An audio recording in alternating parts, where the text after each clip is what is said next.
Pour Emmanuel, nager avec une baleine est un rêve de gosse et une promesse faite à Robin. Au moment où on arrive à l'endroit où elles sont censées être sous nous, elles sont déjà en train de remonter. Juste devant nous, je vois Robin qui n'a pas du tout peur et qui essaye même de se rapprocher. Et à un moment donné, je me dis, il va monter sur le dos de la baleine.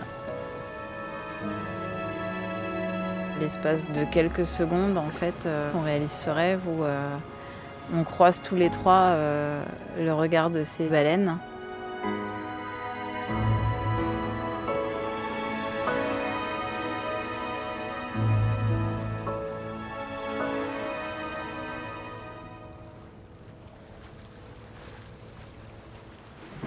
C'était incroyable là. Ah ouais, il en a appelé complète quoi. Là, c'était incroyable. Bah ouais, parce que t'as vu, on en a vu combien? Combien t'en as compté? J'en ai pas compté. T'as pas compté? Non. Parce qu'il y en avait, je pense qu'il y en avait 4. Je pense que c'est peut-être un des plus beaux jours, sans exagération.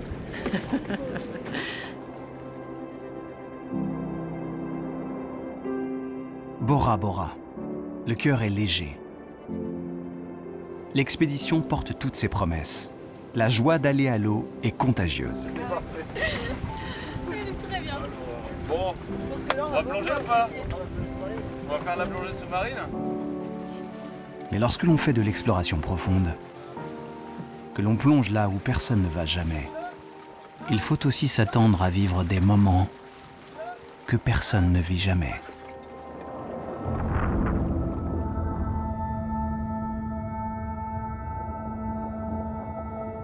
Aujourd'hui, c'est Julien qui doit ramasser les capteurs qu'on a déposés sur toute la colonne d'eau. Ici à 120 mètres, puis après à 90 mètres et ainsi de suite.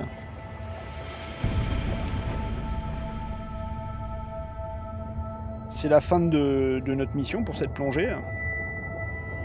Et il nous reste maintenant environ 2h30 de décompression. Guylain et Julien commencent à remonter doucement pour respecter les paliers. Arrivé à 80 mètres, je vois Julien qui s'arrête sur le comportement intrigant d'un requin gris. Et plus je me rapproche, plus l'attitude de ce requin m'interpelle. Si on sait que ces requins peuvent avoir une nage d'intimidation et qu'il faut parfois s'en méfier, j'ai jamais vu ça. C'est une nage extrêmement lente. C'est une nage extrêmement saccadée qui ne ressemble à rien de ce que j'ai jamais vu.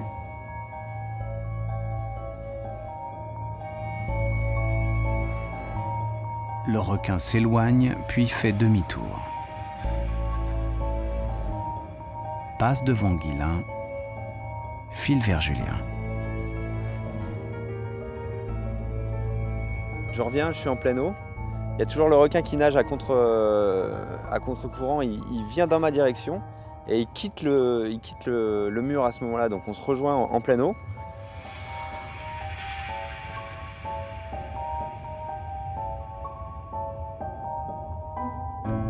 À ce moment-là, moi vraiment, je suis en train de me dire waouh, c'est super, la scène que je vis, elle est vraiment incroyable. C'est assez rare de se retrouver dans un décor pareil avec ces animaux aussi proches. À 80 mètres de profondeur, dans ce bleu magnifique, j'ai assisté à une scène quasiment impossible.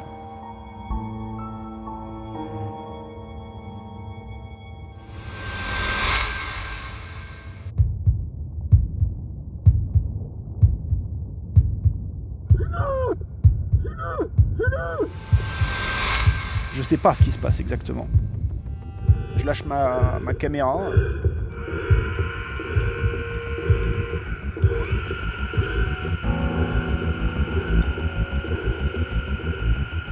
Je vois Julien, il a perdu son masque. je sais pas l'ampleur des dégâts, je sais juste qu'il m'a mordu et je me dis bon, là il faut que je réagisse vite. Il m'a coupé la sangle, donc j'ai plus de masque. Je sens que l'eau elle rentre tout de suite dans ma boucle, donc je peux beaucoup moins bien respirer. Je me colle devant son visage et je lui fais un grand signe. Ok.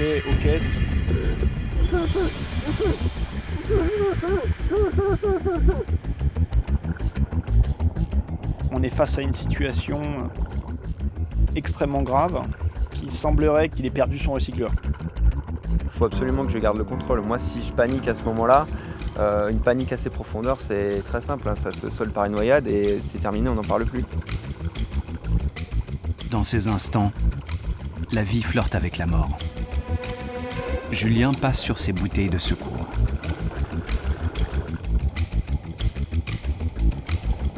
Le requin est parti. Julien semble maîtriser la situation.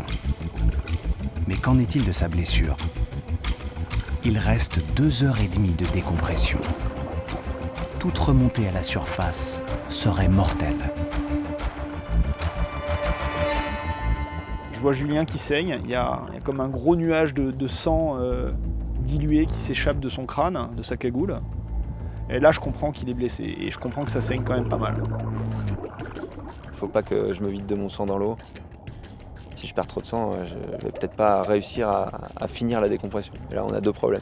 Je fais un accident et en plus je suis en déficit sanguin et c'est compliqué là pour le coup.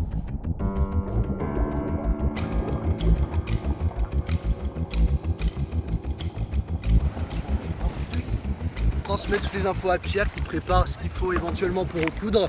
Parce que c'est possible qu'il y ait des points de suture à faire sur la tête. Mais si c'est profond et il va rester 2 heures dans l'eau comme Ah ça. bah là il a pas le choix, hein. Il était obligé de rester au fond. De son sang. L'équipe fait corps autour de Julien. Mais tous redoutent qu'il s'évanouisse avant de pouvoir sortir. Julien il est choqué. Et même s'il nous dit que tout va bien, effectivement il contrôle, il gère. Mais il n'a pas le même regard que d'habitude.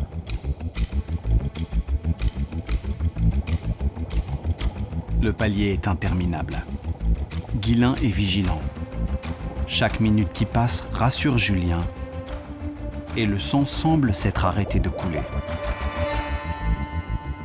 J'ai pas le recul encore pour réaliser à quel point ça aurait pu être pire.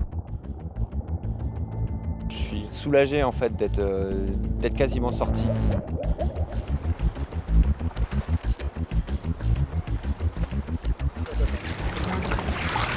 Ok, allez.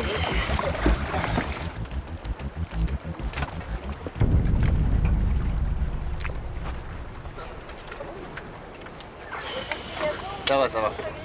Il y a du pain d'épices, il y a des gâteaux. C'est où que t'as mal exactement ? Des céréales là. J'ai Je sais pas où c'est. un coup là et un coup là. Il y a des traces sur ta droite là. Là, je sens bien que j'ai deux pètes là.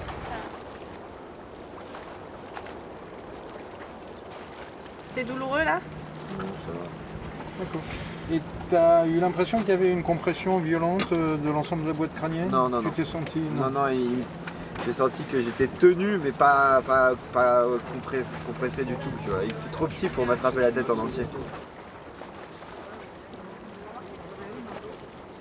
J'ai eu la vision des films à la con là où t'as le requin qui arrive. Et puis tu sais, il ouvre la gueule et tout noir derrière. Pareil, parce que j'ai baissé la tête, j'ai vu sa gueule ouverte, j'ai fait putain. Et puis après, il s'est débattu 2 secondes. Et là, comme il me tenait quand même, j'étais là. Putain, mais c'est vrai quoi. Il est vraiment en train de me bouffer la tête. Enfoiré. Une dizaine de points de suture clôt l'accident. Au moins sur le plan physique. Car les conséquences sur l'équipage sont bien plus profondes.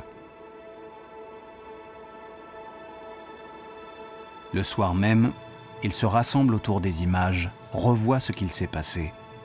Chaque plongeur ayant eu une vision parcellaire de l'événement. Le requin a une nage d'intimidation. Elle traduit un comportement territorial. Mais cette nage est tellement lente qu'elle est inhabituelle. Les plongeurs n'ont pas su l'interpréter.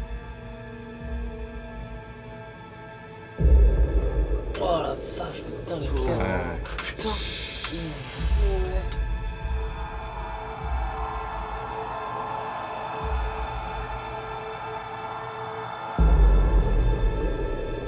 C'est la tête. C'est la tête directe et c'est précis.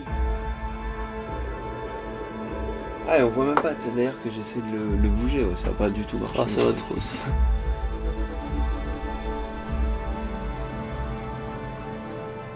Wow, il se barre.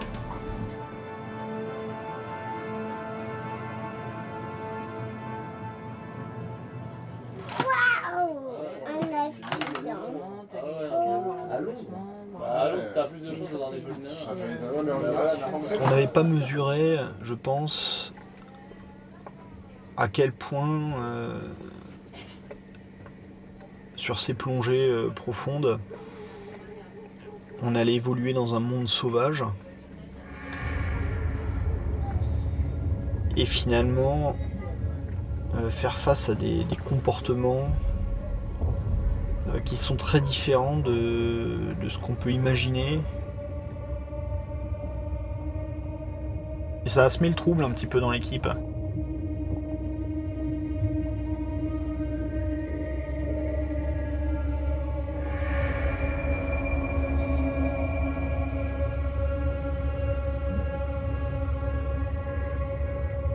Dans ces profondeurs, le requin n'est pas habitué à fréquenter l'homme, comme il peut l'être dans les passes ou dans les lagons.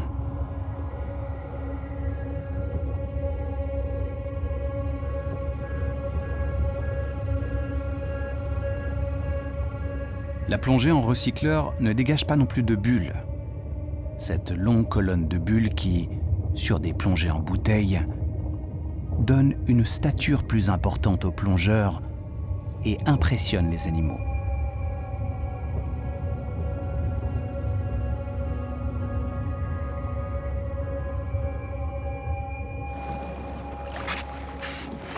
L'accident ne stoppe pas le programme.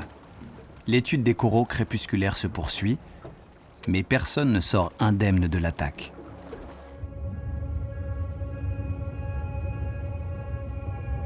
Chacun réagit à sa façon. Essaye de maîtriser son appréhension.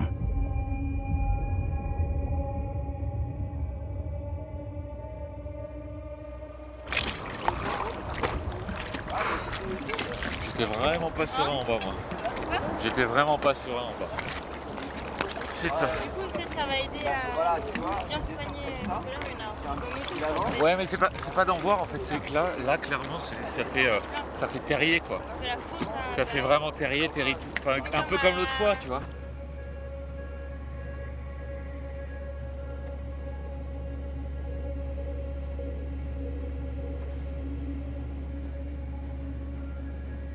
Bizarrement, c'est pas sous l'eau que c'était le plus stressant, c'est surtout avant, où en fait on se fait des films, on se fait des scénarios, on revit l'accident, on le revit comme si c'était... On le revit à la première personne en se disant qu'est-ce que moi j'aurais fait, est-ce que moi j'aurais pu m'en sortir, parce que moi j'ai pas le niveau d'expérience de Julien, j'ai pas le sang-froid qu'il peut avoir, j'aurais peut-être pas la chance qu'il a eu que le requin tape à cet endroit et pas un peu plus bas à la gorge par exemple. Voilà, on se remet à vivre un accident là. À la première personne et c'est hyper stressant en fait. Depuis ce jour-là, j'ai des difficultés à aller plonger sereinement. C'est sûr qu'il y a un avant et un après parce que il y a eu ce moment moi où j'ai vraiment cru qu'on allait perdre quelqu'un et puis il y a cette heure et demie de palier de décompression derrière où je me suis refait le film, où j'ai pensé à nos petits, à Guilain et moi, où je me suis posé plein de questions, quoi.